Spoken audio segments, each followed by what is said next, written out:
दोस्तों, परिवर्तन GS classes में एक बार फिर से आप सभी का स्वागत है। जैसे आप सभी ने थंबनेल में देख लिया होगा, आज है 9 मई। तो आज हम 9 मई के महत्वपूर्ण करंट अफेयर्स एंड जीके को आपके सामने रखेंगे। और जो भी मेरे चैनल पर नया, मेरे चैनल को सब्सक्राइब कर ले, बेल आइकन को दबाना ना भूलें। और आप लोगों का एक लाइक, एक शेयर हमारे लिए बहुत ही महत्वपूर्ण रखता है, जिससे हमें नए नए प्रकार के और महत्वपूर्ण चीज़ें लाने में आपके सामने सहयोग करती है। तो चलिए आज का पहला प्रश्न शुरू करते हैं।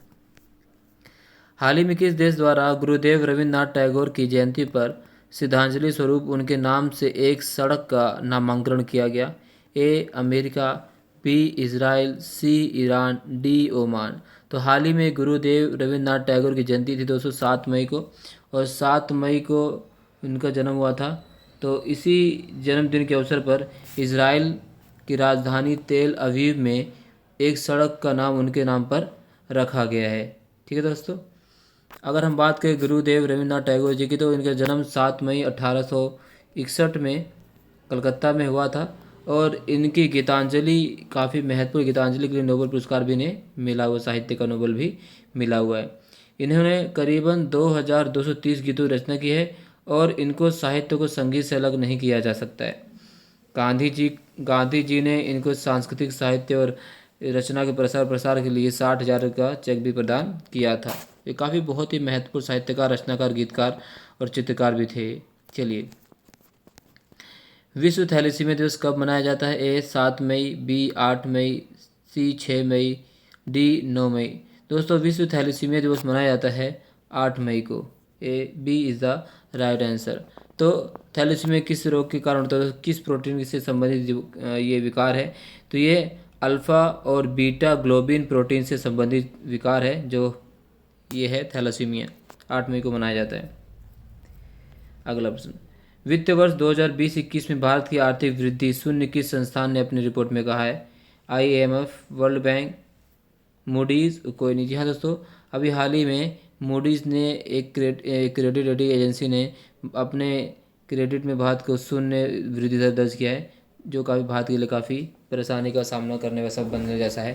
तो C is the right answer. Moody's ने ये रेटिंग दी है भारत को। और मूडीज़ ने रेटिंग देते समय भारत को स्टेबल से, जो भारत की स्थिति थी वो स्टेबल से घटाकर दोस्तों नेगेटिव कर दिया है। ठीक है, पहले भारत को स्टेबल में रखा गया था, लेकिन अब जो भारत की स्थिति है वो स्टेबल से घटाकर नेगेटिव में कर दिया गया है। मूडीज़ की शुरुआत 1909 में जॉन मूडी ने की थी। और इसका मकसद इन्वेस्टर्स को एक ग्रेड देना है, और ताकि इसी के माध्यम से जो देश है वो इन्वेस्टर्स को लुभा सके, अपने कंपनियों को लुभा सके, ताकि देश वहाँ पर इन्वेस्टमेंट कर सके। काफ़ी बड़ी रेटिंग एजेंसी है दोस्तों ये मूडीज़। 1909 में इसकी स्थापना हुई थी। कोविड-19 के लिए भारत को $500 मिलियन ऋण देने वाली एशियाई इंफ्रास्ट्रक्चर इन्वेस्टमेंट बैंक AIIB का परिचालन कब शुरू हुआ? ए 2015, बी 2020, सी 2016, डी 2014। दोस्तों, AIIB यानी एशियाई इंफ्रास्ट्रक्चर इन्वेस्टमेंट बैंक की जो स्थापना दोस्तों 2016 में हुई थी। इसका परिचालन 2016 में शुरू हुआ था।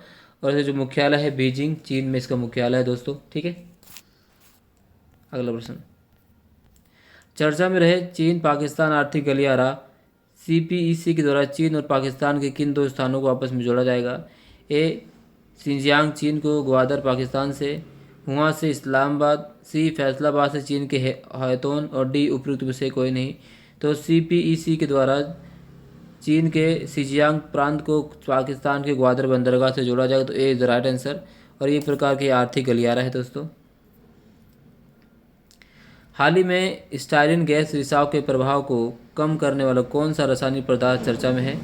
ए para tertiary butyl catechol, B para tertiary butyl क्लेमेंजन, C para tertiary butyl chlorine, और डी कोई नहीं। तो इसका जो सही उत्तर है दोस्तों, इसका आंसर है ए PTBC यानी पैरा टर्सरी ब्यूटाइल कैटचोल। इसका जो स्टायरिन गैस के प्रभाव को कम करने वाला एक रासायनिक पदार्थ जो अभी हाल ही में चर्चा में रहा है। आपको बताओ कि अभी इस स्टायरिन गैस के रिसाव से कम 16 से 17 मजदूरों की मृत्यु की, और आसपास के 3 किलोमीटर इलाके गाँवों को खाली कर दिया गया है। 1984 के भोपाल गैस त्रासदी के बाद ये बहुत ही ज़्यादा, ये पहला मामले सामने आया है। प्रतिवर्ष 8 मई को किस व्यक्ति के जन्मदिन के उपलक्ष्य में विश्व रेड क्रॉस दिवस मनाया जाता है? A Jean Henry Dunant, B Rabindranath, C Nikita Khrushchev, D Abraham Lincoln.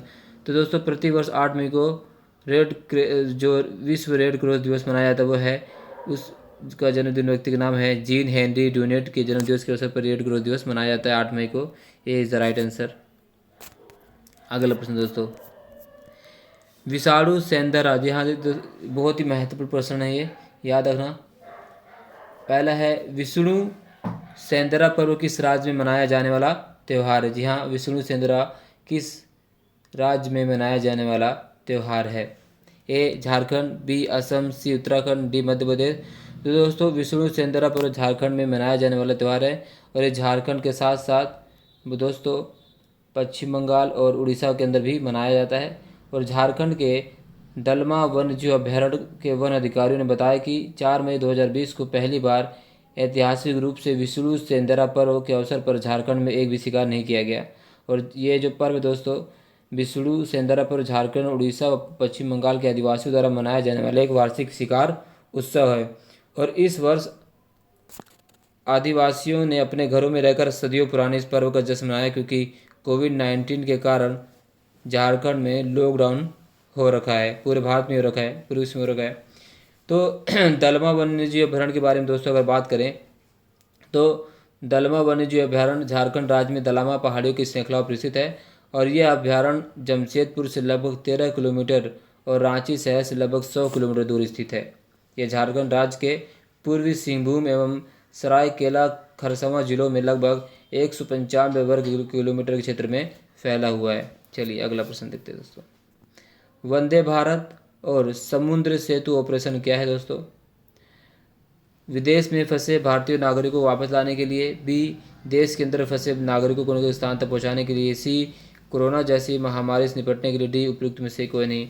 तो दोस्तों वंदे भारत मिशन और ऑपरेशन समुद्र सेतु विदेश में फंसे भारतीय नागरिकों को वापस लाने के चलाए गए प्रोग्राम है, तो A is the right answer. तो हाल ही में भारत सरकार ने कोविड-19 के मद्देनज़र लॉकडाउन जैसी स्थिति के कारण विदेश में जो फंसे भारतीय नागरिकों को वापस लाने के लिए वंदे मिशन और ऑपरेशन समुद्र सेतु का प्रारंभ किया गया है। इस अगर हम वंदे भारत मिशन की बात करें दोस्तों, तो इस मिशन के अंतर्गत विदेशों में फंसे लगभग 15,000 भारतीयों को वापस भारत लाया जाएगा, और इनके लिए भारत सरकार द्वारा 7 से 13 मई तक कुल 64 हवाई उड़ानों का संचालन किया जाएगा। इसके तहत विदेश से लगभग 2,000 लोग रोजाना भारत वापस आएंगे, और वर्ष 1990 में खाड़ी युद्ध के दौरान कुवैत से 1.7 लोगों के निकासी ऑपरेशन के बाद यह मिशन अब तक का सबसे बड़ा निकासी ऑपरेशन हो सकता है। अगर हम बात करें दोस्तों ऑपरेशन समुद्र सेतु की, तो ऑपरेशन समुद्र सेतु क्या है? यह भारतीय नौसेना ने राष्ट्रीय प्रयास के भाग के रूप में विदेशों से भारतीय नागरिकों को वापस लाने के लिए ऑपरेशन समुद्र सेतु लॉन्च किया है। इस निकासी के प्रथम चरण में भारतीय नौसेना के पोत जलसवा एवं मगर महत्वपूर्ण भूमिका निभाएंगे, और आईएनएस जलसवा नौसेना का सबसे बड़ा एम्फीबियस प्लेटफॉर्म है, और ये विशाखापत्तनम में पूर्वी नौसेना कमान मुख्यालय के अंतर्गत आता है। और आईएनएस मगर की बात करें दोस्तों, तो भारतीय नौसेना में मगर श्रेणी के एम्फीबियस युद्धपोतों के प्रमुख जहाज हैं। चलिए अगला प्रश्न, हाल ही में चर्चा में रहे फ्लाइट बेस क्या है? जी हाँ दोस्तों, हाल ही में चर्चा में रहे फ्लाइट बेस क्या है? तो दोस्तों ये एक स्टार्टअप है, बी कोरोना वैक्सीन, सी एक प्रकार का वेंटिलेटर, डी कोई नहीं। तो हाल ही में चर्चा में रहे फ्लाइट बेस दोस्तों एक प्रकार का स्टार्टअप है, तो A is the right answer. तो हाल ही में एक drone automation company FlytBase ने FlytNow internet of drone platform विकसित किया है, जो क्लाउड आधारित व्यावसायिक अनुप्रयोगों के साथ ड्रोन के इंटेलिजेंस फ्लीट्स के साथ सहज एकीकरण की अनुमति देता है।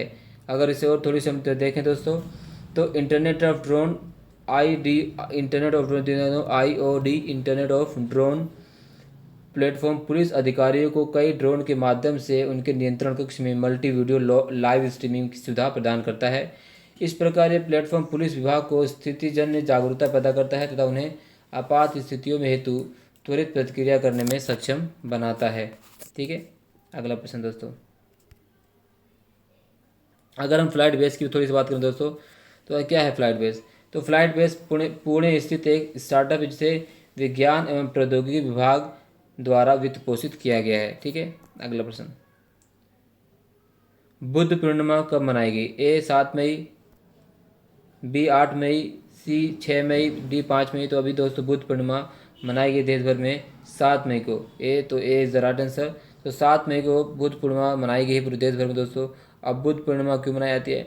तो इस बार देश भर में बुद्ध पूर्णिमा 7 मई 2020 को मनाई गई और बुद्ध पूर्णिमा के दिन हिंदू कैलेंडर के अनुसार वैशाख, अप्रैल या मई महीने की पूर्णिमा पूर्ण चंद्र को संदर्भित करता है। बुद्ध पूर्णिमा बौद्ध धर्म के संस्थापक गौतम बुद्ध की जयंती के रूप में मनाई जाती है और बुद्ध पूर्णिमा को दक्षिण पूर्व एशिया में वैशाख, जी हाँ दोस्तों, दक्षिण पूर्व और दक्षिण एशिया में वैशाख के रूप में भी मनाया जाता है। यह दिन भगवान बुद्ध के जन्म, मृत्यु और साथ ही आत्मज्ञान की याद दिलाता है। अगर दोस्तों हम गौतम बुद्ध के बारे में थोड़ी सी बात करें तो गौतम बुद्ध का जन्म 563 ईसा पूर्व में कपिल वस्तु के लुम्बिनी नामक स्थान पर हुआ था, जो भारत नेपाल सीमा के पास स्थित है। इनकी जो माता थी वो माया देवी थी, जबकि माया देवी की मृत्यु के बाद इनका लालन पालन इनकी जो सौतेली माँ थी प्रजापति गौतमी ने किया था। और इनका विवाह 16 वर्ष की अवस्था में यशोधरा के साथ हुआ। इनके पुत्र का नाम राहुल था। संसारिक मोह माया के त्यागने को महाविस्कमण कहते हैं दोस्तों। और ये गृह त्याग के बाद सिद्धार्थ के प्रथम गुरु और वैशाली के अलारकराम थे, जिन्होंने इनको सांख्य दर्शन की शिक्षा दी। तो ये सब कुछ से समय कुछ महात्मा समय कुछ महत्वपूर्ण तथ्य दोस्तों जो आपने पहले ही पढ़ा होगा। महानिर्वाण महापरिवर्तन भी माना जाता है बहुत प्रकार के। अगला प्रश्न, नेत्रावली वन्यजीव अभ्यारण्य कहाँ स्थित दोस्तों? दिल्ली, गोवा, असम, केरल। नेत्रावली वन्यजीव अभ्यारण्य दोस्तों स्थित है गोवा में। B is the right answer. तो 6 मई 2020 को गोवा के मुख्यमंत्री ने नेत्रावली वन्यजीव अभ्यारण्य में पहली बार ब्लैक पैंथर की उपस्थिति के बारे में बताते हुए इसकी तस्वीर ट्वीट की। जी हाँ, पहली बार ब्लैक पैंथर दिखा कि नेत्रावली वन्यजीव अभ्यारण्य में। नेत्रावली वन्यजीव अभ्यारण्य पूर्वी गोवा के सुंगुम तालुका में काली नदी के बेसिन में स्थित है। और नेत्रावली वन्यजीव अभ्यारण्य के उत्तर में भगवान महावीर वन्यजीव अभ्यारण्य और दक्षिण में कोंटी गोवा वन्यजीव अभ्यारण्य स्थित है। यह अभ्यारण्य लगभग 211 वर्ग किलोमीटर के क्षेत्रफल में विस्तृत है दोस्तों।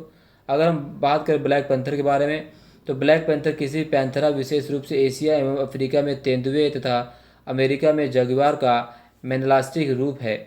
पैंथरा पैलिडो परिवार के अंतर्गत एक वर्ग है, जिसे वर्ष 1816 में लॉरेंज ओकेन ने नामित एवं वर्णित किया था, जिन्होंने इस समूह में सभी चित्तेदार बिल्लियों को रखा था। मेलानास्टिक्स, ध्यान दोस्तों ध्यान होना, मेलानास्टिक समूह है ये, ठीक है। मेलानास्टिक शब्द काले वर्ण को संदर्भित करता है। ये त्वचा या बालों में गहरे रंग के पिगमेंट मेलानिन की वृद्धि के कारण होता है। दोस्तों आज के हमारे 12 महत्वपूर्ण प्रश्न खत्म होते हैं। आप लोगों को वीडियो अच्छी लगी तो कृपया से शेयर कीजिए, लाइक कीजिए और सब्सक्राइब करना ना भूलें।